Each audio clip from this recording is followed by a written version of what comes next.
quiere hacer en sus vidas en el nombre de Jesús. Iglesia, hay una excelente noticia, gracias a Dios, siempre hay noticias muy lindas, noticias muy buenas que podemos compartir en nuestra iglesia.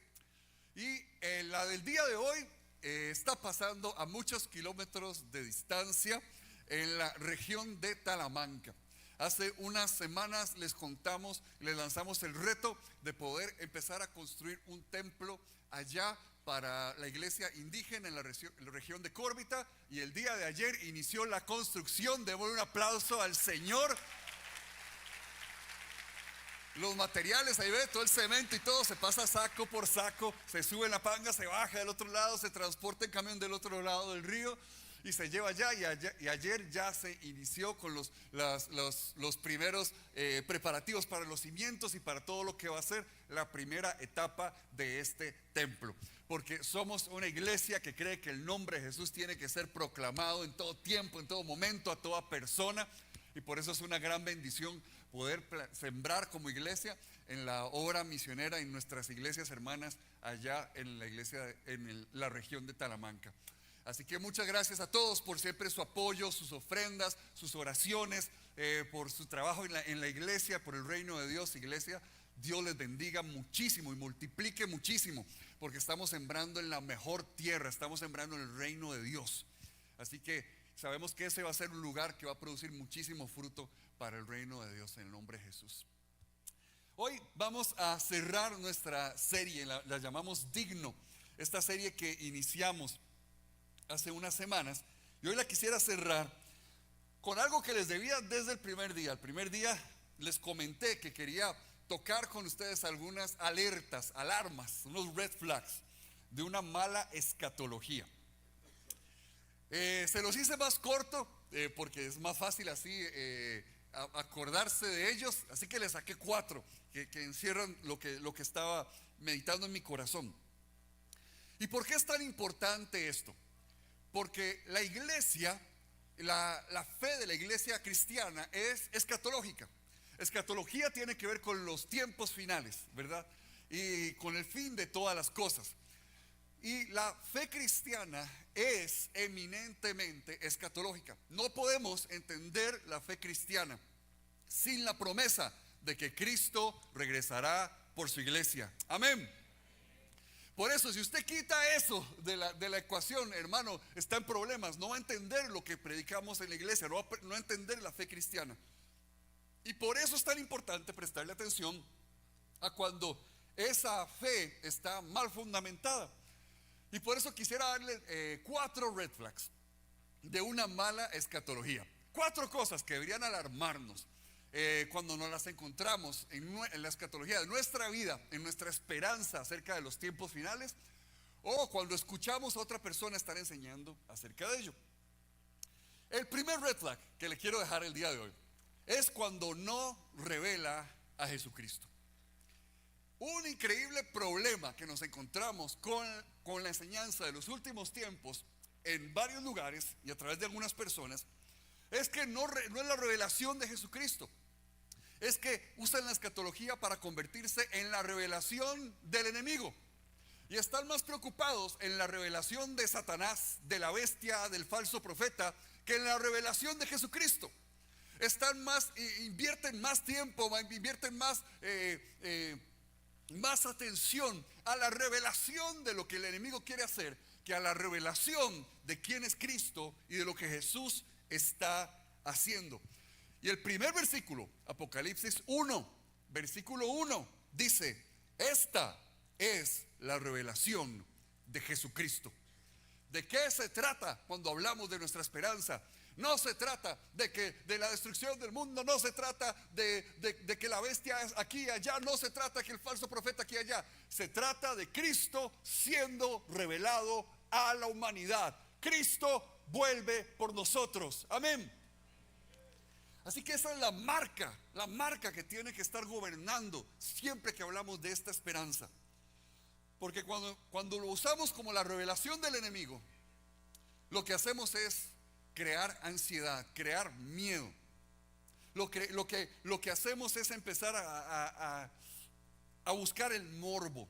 Y ese es el problema con este tema, que muchas personas lo buscan solo por el morbo, solo por la malicia de cómo se toca a veces, de cómo se usa a veces. Y eso lo tenemos que quitar, porque no se trata de la malicia ni de crearnos personalidades ansiosas y temerosas del mañana, sino vidas llenas de esperanza de que Jesucristo viene. Amén. Jesucristo viene. Eso es razón de fe, de esperanza y de seguridad, no de miedo. Otro problema es cuando se convierte no en la revelación de Jesucristo, sino en la revelación de un líder. Muchas veces, cuando se enseña acerca de los últimos tiempos, lo que se está enseñando es la revelación de un líder. Y todo gira en torno a una persona, en torno a un ser humano, o en torno a una iglesia. Hermano, siempre sepa que cuando usted está escuchando a una persona o está en un lugar donde básicamente se le dice, si se va de esta iglesia se va al infierno, o si no es en esta iglesia, en las demás usted no va a tener vida eterna, lo que sea. Hermano, eso no es una iglesia, eso es una secta. De ahí hay que salir corriendo. Y la Biblia enseña que hay falsos maestros. Sí hay falsos maestros. Y una de las cosas que más han usado los falsos maestros, lamentablemente a través de la historia de la iglesia, es que manipulan nuestra bendita esperanza. La esperanza de que Cristo va a regresar, la manipulan para usar a personas, para manipular personas, para controlar a personas. Y ese no es el mensaje del evangelio.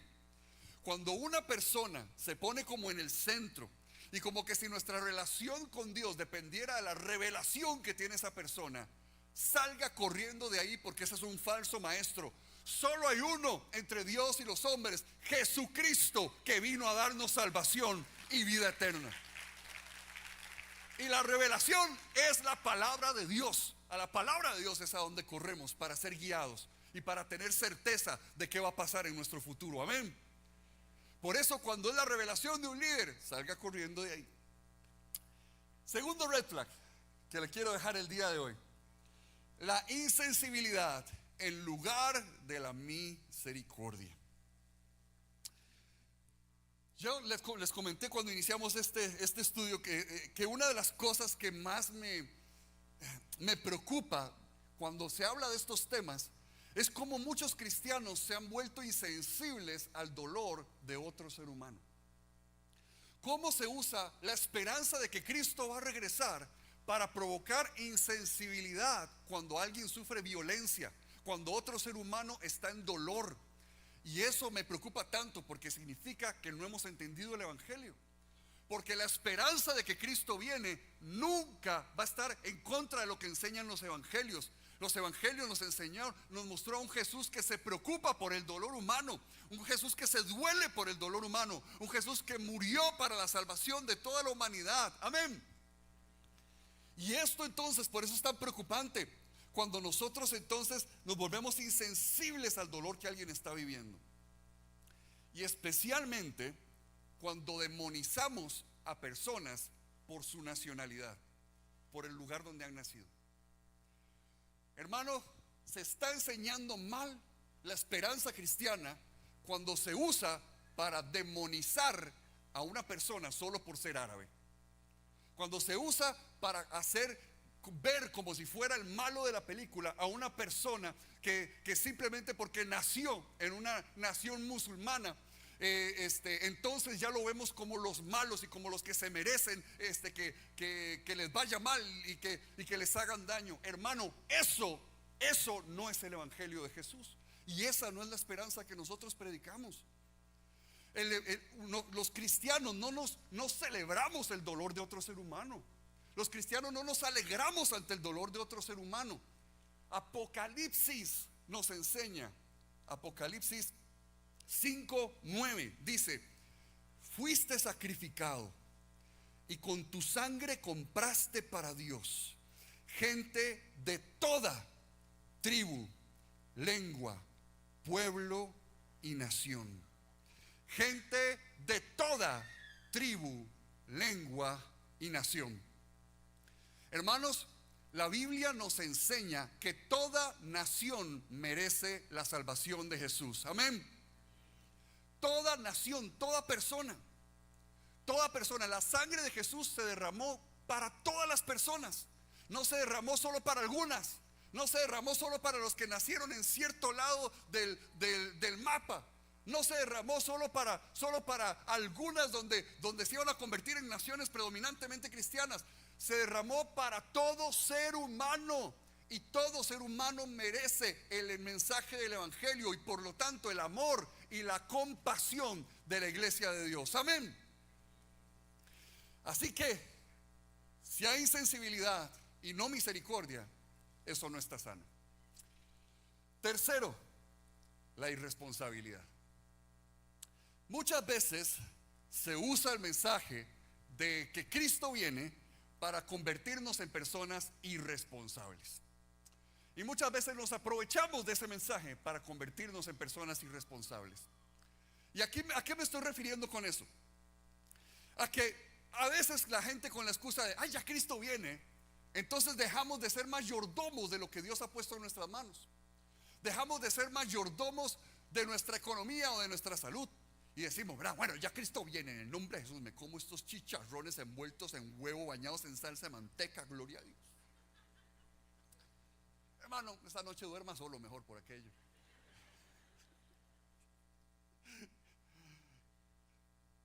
¿Qué es lo que pasa? Que nosotros por decir Cristo viene, lo agarramos como una excusa para ser irresponsables. Y la esperanza de Jesús no es un llamado a la irresponsabilidad. La esperanza de Jesús no es un llamado a vivir de forma irresponsable, a dejar de estudiar, a dejar de planificar, a dejar de prepararnos, a dejar de soñar y de esperar y de trabajar por un mejor futuro. Los cristianos no decimos, bueno, ya el mundo se acaba y ya qué vamos a hacer, y que ponte ahí, que pase lo que pase. No, nosotros somos gente de esperanza y siempre trabajamos por un mejor mañana. Amén. Porque ese es el ADN del evangelio de Jesús. Y Apocalipsis capítulo 4:11 dice: digno eres, Señor y Dios nuestro, de recibir la gloria, la honra y el poder, porque tú creaste todas las cosas. La Biblia nos enseña que los discípulos de Jesús adoramos al Dios que es creador de todas las cosas. Amén. Y por eso cuidamos la creación de Dios. Porque ¿cómo vamos a decir que adoramos al creador si destruimos su creación? ¿Cómo vamos a decir que amamos al creador cuando no nos importa lo que él ha creado? ¿Cómo podemos decir que somos los que siguen al creador de todo cuando simplemente nos comportamos como que si no valiera la pena cuidar la creación de Dios? Nosotros no podemos decir, bueno, ¿para qué reciclar? Ya Cristo viene. Bueno, ¿qué importa que corten esos bosques? Ya Cristo viene. Bueno, ¿qué importa que contaminemos y que dejemos la basura tirada en la playa? Hermano, no sea cochino en el nombre de Jesús. Empezando porque los cristianos damos buen testimonio con todo lo que hacemos. Y segundo, es lo que Dios ha creado. Nosotros cuidamos lo que el Creador nos ha dado para cuidar. Amén. Eso hacemos los discípulos de Jesús.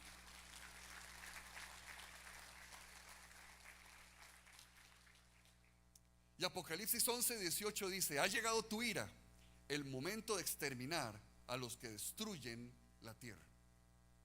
Qué interesante cómo presenta a un grupo que adora a un creador, pero cómo presenta a otros que están más aliados a los que destruyen la tierra. Con eso no estoy diciendo, ¿verdad?, que no se puede tocar nada y que no podemos construir nada. No, obviamente, pero lo tenemos que hacer con sabiduría. Y lo tenemos que hacer con cuidado. Y lo tenemos que hacer creyendo que las cosas hay que cuidarlas para los próximos 50, 100, 200, 500 años. No sé en qué momento será el que Jesús regrese, pero los cristianos vivimos con responsabilidad y cuidamos las cosas porque siempre estamos pensando en las próximas generaciones de creyentes de la iglesia que el Señor va a levantar, porque su evangelio va a ser anunciado en todo tiempo y en toda época. Por eso los cristianos planeamos un mejor mañana, trabajamos por un mejor mañana, nos esforzamos por un mejor mañana. Y parte de eso es que cuidamos la creación de Dios. Amén.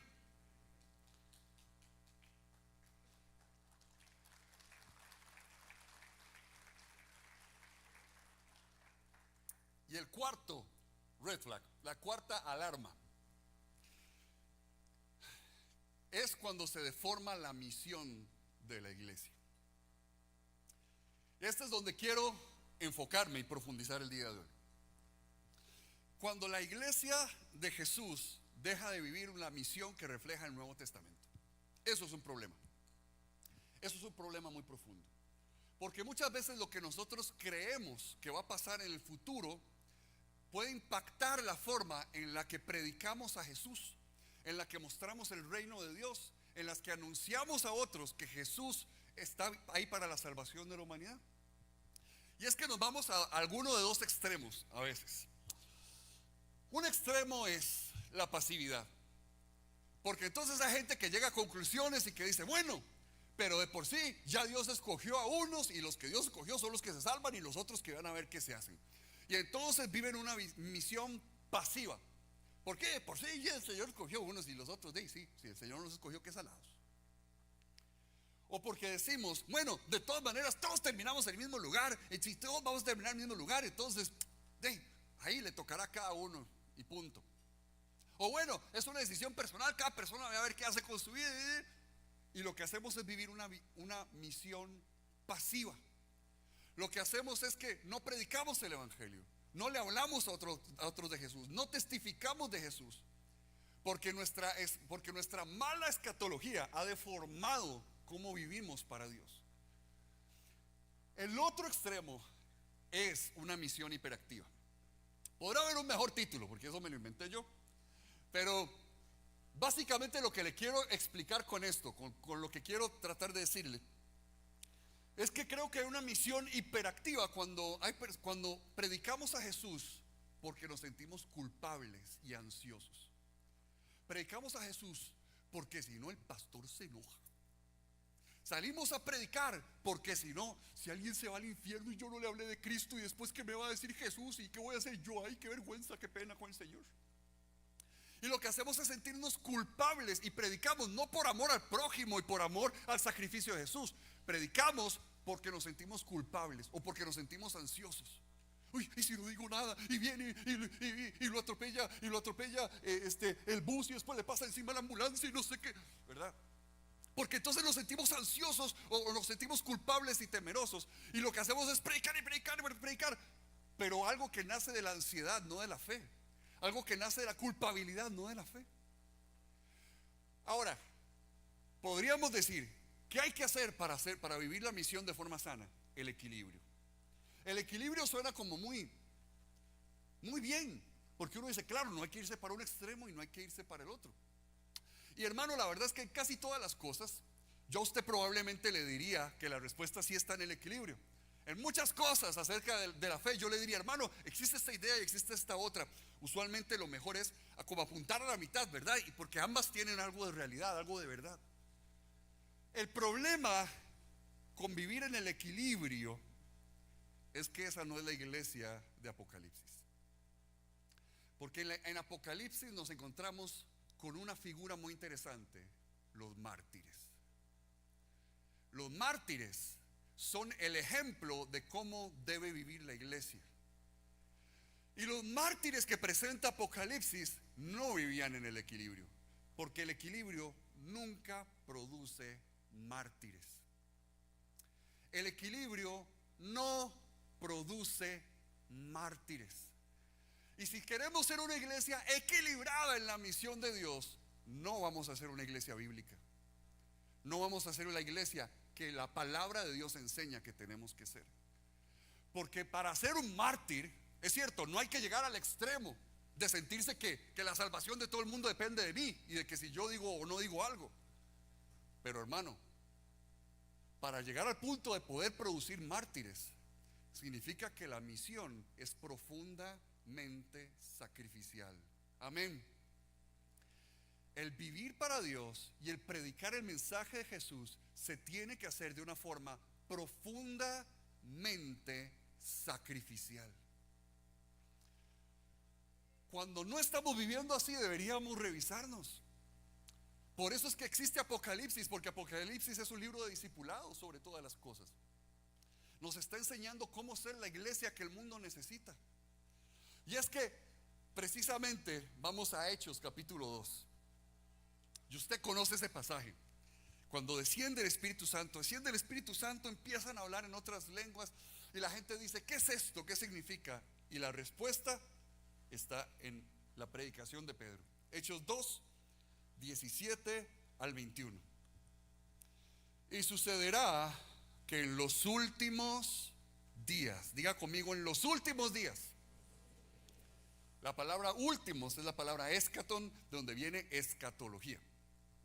Sucederá que en los últimos días, dice Dios, derramaré de mi espíritu sobre todo ser humano. Y eso ya estaba pasando en ese momento. Significa que la iglesia nace en los últimos días. Dice: sobre todo ser humano, los hijos y las hijas de ustedes profetizarán, tendrán visiones los jóvenes y sueños los ancianos. En esos días derramaré de mi espíritu sobre mis siervos y mis siervas y profetizarán. Arriba en el cielo y abajo en la tierra mostraré prodigios: sangre, fuego y nubes de humo. El sol se convertirá en tinieblas y la luna en sangre, antes de que llegue el día del Señor, día grande y esplendoroso. Y todo el que invoque el nombre del Señor será salvo.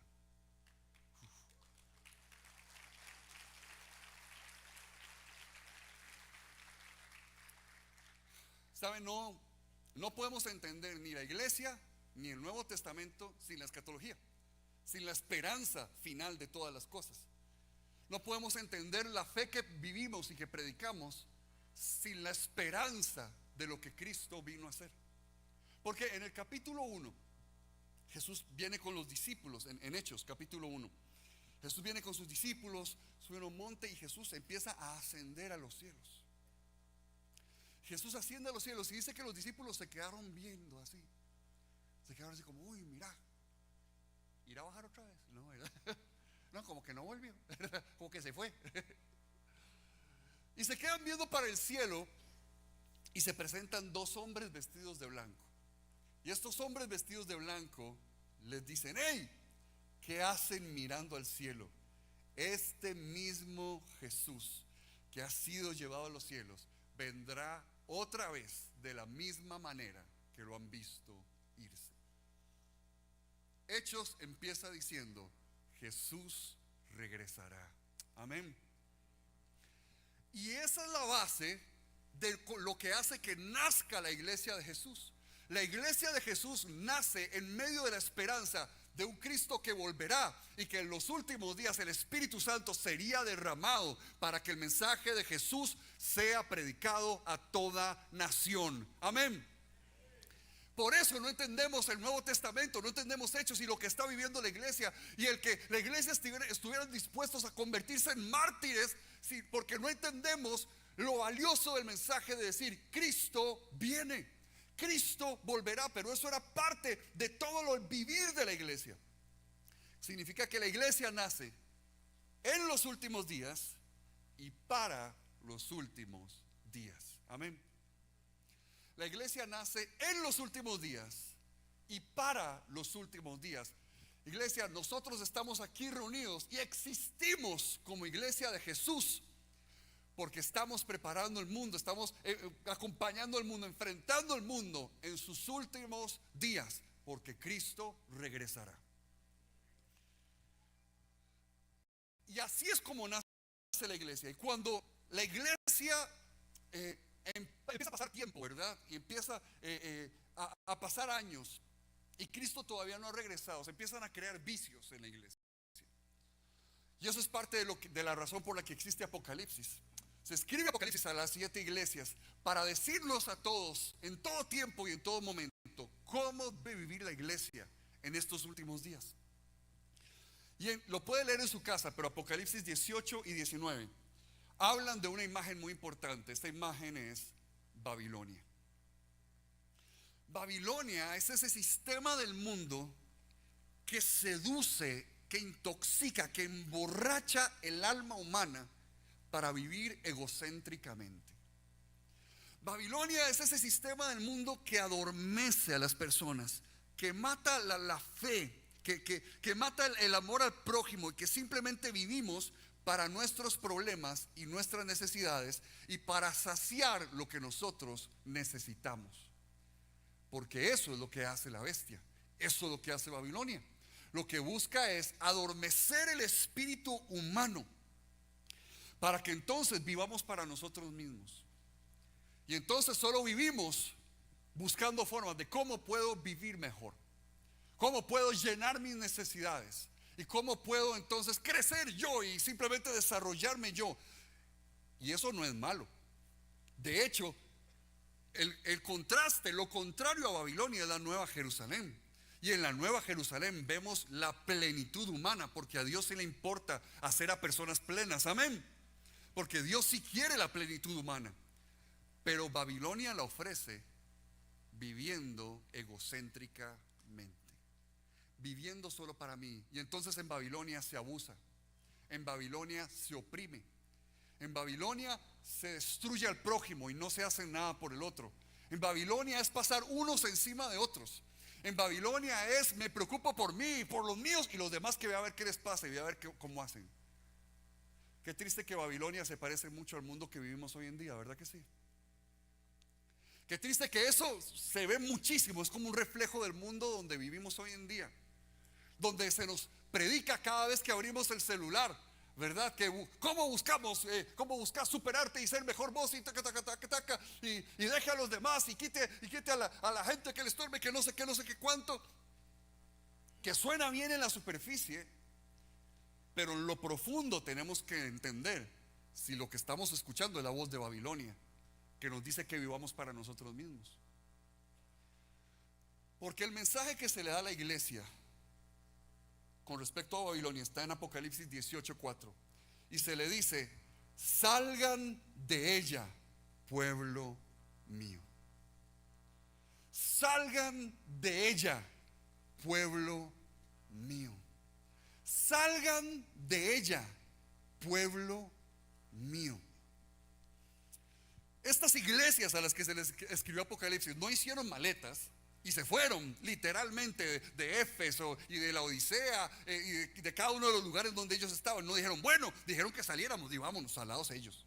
No, lo que se estaba escribiendo y el mensaje que le estaban diciendo de salgan de ella es porque la iglesia está siendo llamada siempre, en todo tiempo y en toda época, a levantarse en contra del reino del enemigo y a ser los que proclamamos que el reino de Dios viene a la tierra, que es necesario arrepentirse y correr a Dios y buscar a Dios, y que en Él hay una vida que Babilonia jamás podrá dar, que la bestia jamás podrá dar, que en Dios hay una vida que nada ni nadie puede proveer en este mundo. Solo el Cordero de Dios es capaz de dar vida en abundancia.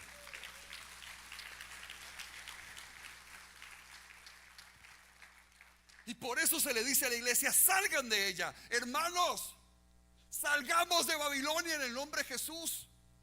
Salgamos de Babilonia, de vivir una misión pasiva, de vivir una misión que no nos cuesta, de vivir una misión por la que en realidad no nos movemos tanto o no damos tanto, porque nos preocupa qué pensarán de nosotros, o porque nos preocupa quedar como tontos, o porque nos preocupa que no tener respuestas, o porque nos preocupa no sé lo que sea.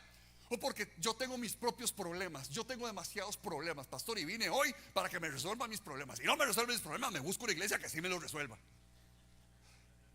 Pero muchas veces nuestra relación con Dios está centrada en nosotros, en cómo resuelvo mis problemas. Porque todos tenemos un montón de problemas.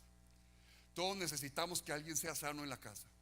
Todos necesitamos provisión para un sueño, para un proyecto que tenemos. Todos necesitamos que Dios nos revele y nos dé dirección, y que responda y que nos dirija en algo.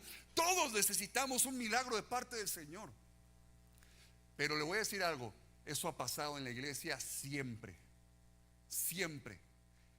Pero la iglesia de Dios, Apocalipsis la llama a decir: yo no vivo para mí mismo, y mis propios problemas, mis propios retos y las propias situaciones que estoy viviendo no me van a callar de proclamar el mensaje de que Cristo ama a la humanidad y todo el que invoque el nombre del Señor será salvo. Porque estos mártires nos recuerdan ver más allá de nuestra propia comodidad o de nuestros propios deseos, para ver la importancia de proclamar el reino de Dios en medio de cualquier catástrofe, de cualquier circunstancia y de lo que el mundo pueda estar viviendo. No estoy diciendo que busquemos ser mártires, orémosle a Dios que no nos toque llegar ahí, pero si nos tocara, que seamos hallados fieles, porque nuestro corazón está en el lugar correcto. Iglesia, la urgencia del evangelio se ve en toda la vida de la iglesia. Por eso, de nuevo, si no vivimos con urgencia el proclamar el evangelio de Dios, no hemos entendido el mensaje de Cristo viene. Si no vivimos con urgencia el proclamar a Jesús y el compartir el amor de Jesús, no hemos comprendido eso, porque está diciendo: y todo el que invocar el nombre del Señor será salvo. En todo el Nuevo Testamento hay una urgencia por compartir a Jesús. Y no somos la iglesia bíblica, la iglesia que enseña el evangelio de Jesús, sino somos una iglesia que vive con urgencia de compartir el amor de Dios. Le leo para ustedes Romanos 13 al 15, porque en Romanos se vuelve a meditar en esa misma verdad. Y en Romanos se vuelve a retomar estas palabras del profeta que dice: y todo el que invoque el nombre del Señor será salvo. Ahora bien, ¿cómo invocarán a aquel en quien no han creído? ¿Y cómo creerán en aquel de quien no han oído? ¿Y cómo oirán si no hay quien predique? ¿Cómo oirán si no hay quien predique? ¿Y cómo predicarán sin ser enviados? Así está escrito: qué hermosos son los pies de los que anuncian las buenas noticias. La iglesia nació en los últimos tiempos, para los últimos tiempos. Y somos enviados a proclamar el mensaje de salvación de Jesús. Somos enviados a proclamar el mensaje de que ese Cristo que nos amó, derramó su sangre por nosotros, y Él volverá, Él regresará. Pero dice esa gran verdad, es cierto, la salvación está disponible para todos, pero como alguien, es como usen la lógica, está diciéndolo la Biblia, pensemos con la lógica. ¿Cómo alguien va a invocar a una persona a la cual nunca han escuchado? ¿Cómo van a escuchar si nunca les predicamos? Básicamente es eso, es como decir, use la lógica. Oramos por la salvación de una persona, pero ¿cómo va a ser salva si nunca escucha el único nombre que da salvación? ¿Y cómo lo escuchará si no le predicamos ese nombre, si no le enseñamos ese nombre, si no le hablamos ese nombre?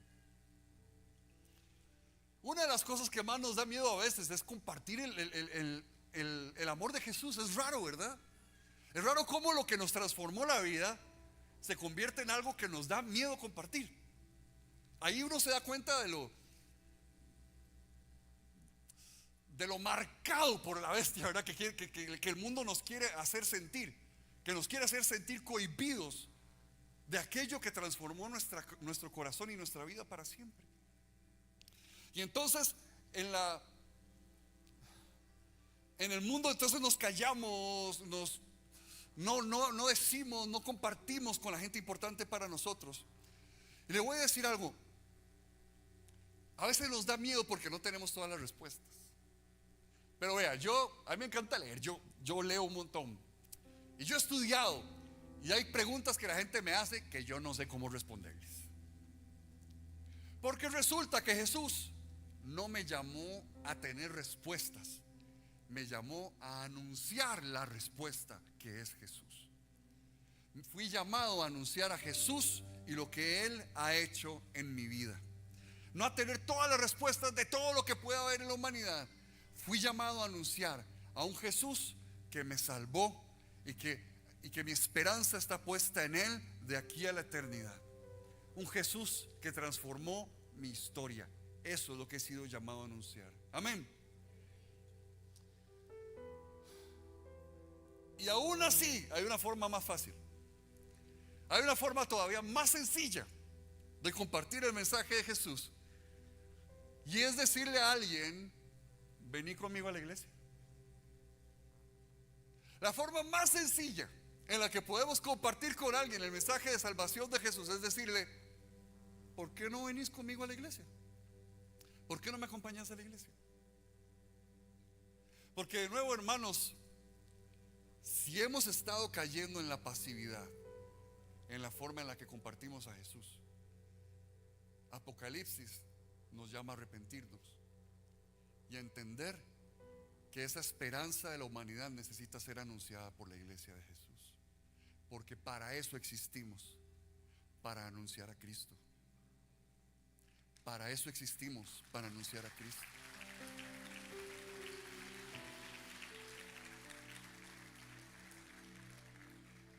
Así que en los próximos meses, el último fin de semana de cada mes, vamos a dedicarlo más especialmente a poder recibir a personas, para que también como iglesia nos preparemos y estemos orando por esos últimos fines de semana cada mes específicamente, y estemos trabajando por invitar a personas.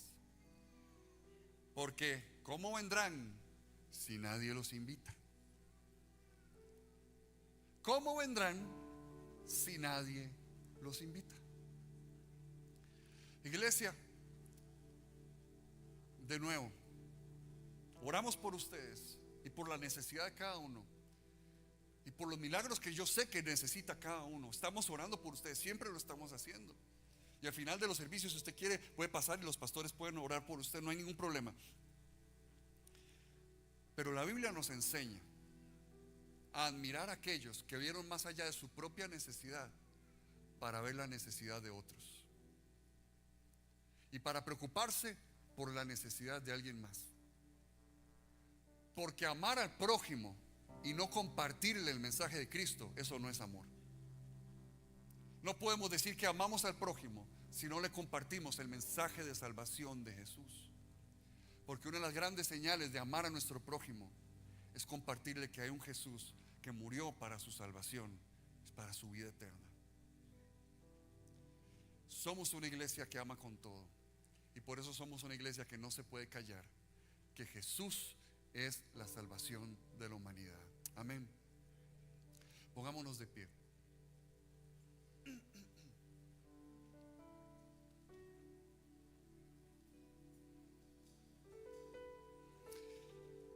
Porque hoy quisiera que pudiéramos seguir el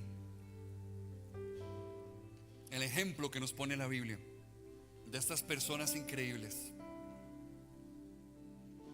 El ejemplo que vemos en la historia de la iglesia de gente que ha sacrificado todo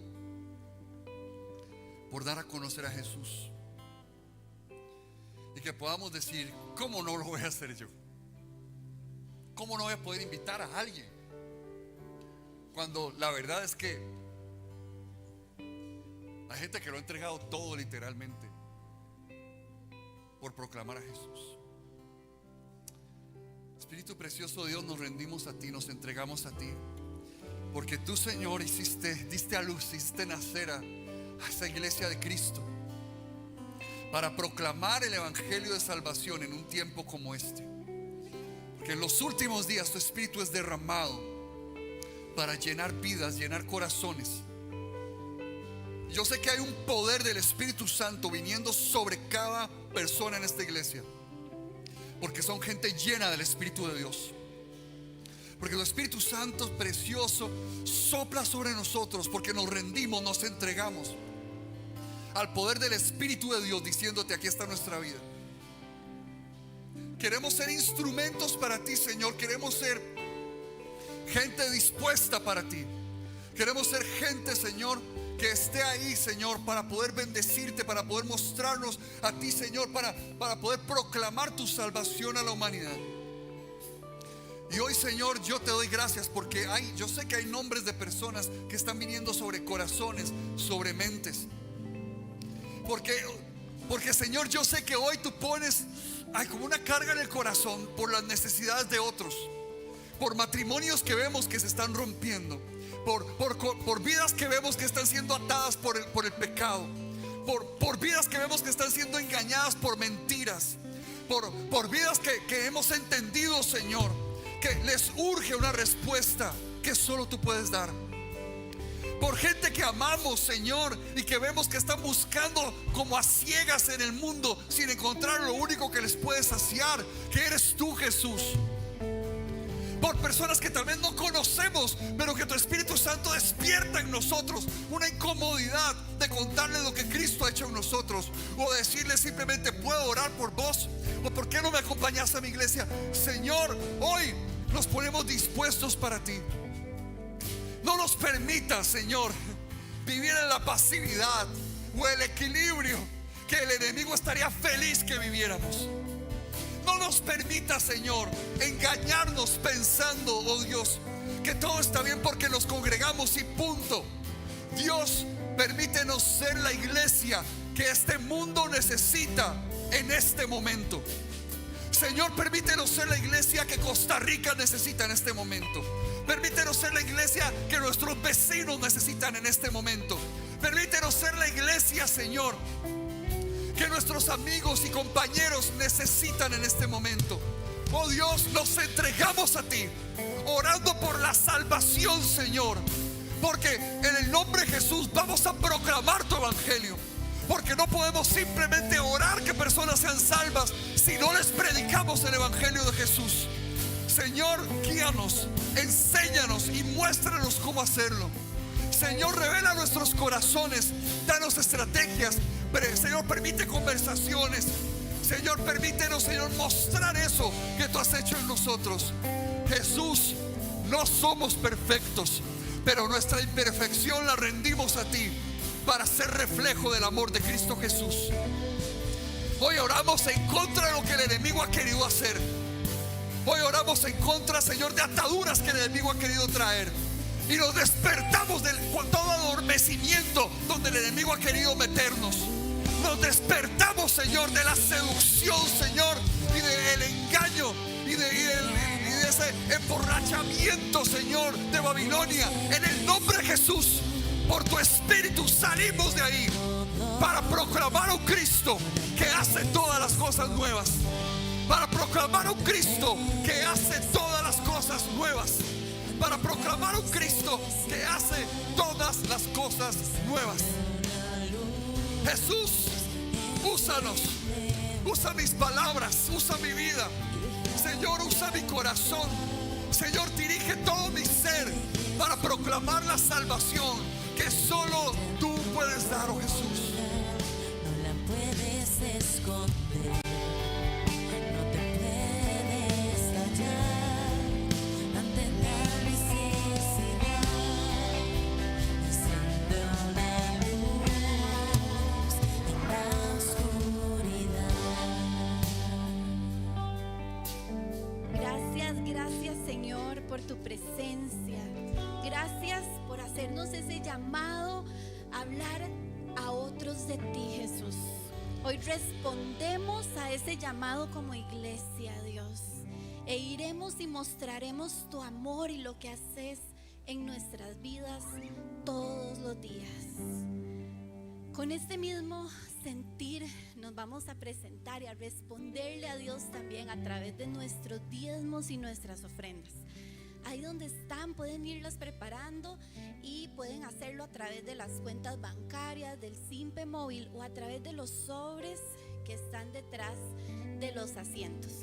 En Apocalipsis 4:11 nos dice: Señor, digno eres de recibir la gloria, la honra y el poder, porque tú creaste todas las cosas y por tu voluntad existen y fueron creadas. Hoy nos presentamos delante de Dios dándole toda la gloria, toda la honra y todo el poder a Él. Pero qué chido ha sido esta serie de enseñanzas que hemos tenido a través del pastor Esteban, donde creo que nos ha inyectado en nuestro corazón de esperanza, ¿verdad que sí? De una esperanza de saber que el mismo Jesús que con tanto amor murió por nosotros y que por ese amor también promete volver por nosotros, es el mismo Jesús que hoy cuida de cada uno de nuestras necesidades, de cada uno de nuestros sueños, de cada uno de nuestros anhelos. Así que ahí en este momento, mientras prepara esa ofrenda, llene su corazón con esta esperanza de que el Señor tiene cuidado de cada preocupación, de cada ansiedad, de cada situación en nuestra vida. Ese Jesús que prometió volver por nosotros. Y si ya están listos, vamos a orar juntos como iglesia.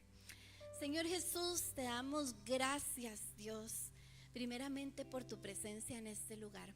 Hoy nos presentamos con nuestros diezmos y nuestras ofrendas, Señor, rindiéndote toda nuestra adoración, toda la gloria, todo el honor, Señor, a ti. Señor, pero también con un corazón lleno de esperanza, Señor, te presentamos de eso que tú has puesto en nuestras manos. Hoy te damos, Señor, porque tú creaste todas las cosas conforme a tu voluntad, y te damos gracias porque con esperanza sabemos que tú tienes cuidado de cada situación en nuestros hogares, de cada necesidad, de cada sueño y de cada anhelo que también hay en nuestro corazón. Te amamos, Señor, en el nombre de Jesús. Amén y amén. Démosle un fuerte aplauso al Señor. Muy bien. Queremos contarles acerca de algunas actividades que tenemos pronto en casa para cada uno de nosotros, así que les voy a pedir que prestemos atención a las pantallas.